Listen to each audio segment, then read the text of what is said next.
கொஞ்சம் அகற்றிடு, அது அழகு சேர்க்கும். தேவனை கொஞ்சம் நினைத்திடு, அது முழுமை சேர்க்கும். செல்வம் தேடி அழுகிறோம், பாரம் கொஞ்சம் சேர்க்கிறோம், வாழும் அர்த்தம் மறக்கிறோம், இது சரிதானோ?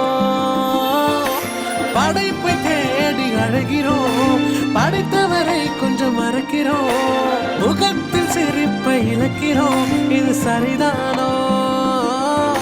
நெஞ்சம் உன்னை கேட்கும், கொஞ்சம் மனதால் சிரித்தால் என்ன? பாரம் உன்னை கேட்கும், கொஞ்சம் என்னை மறந்திடு.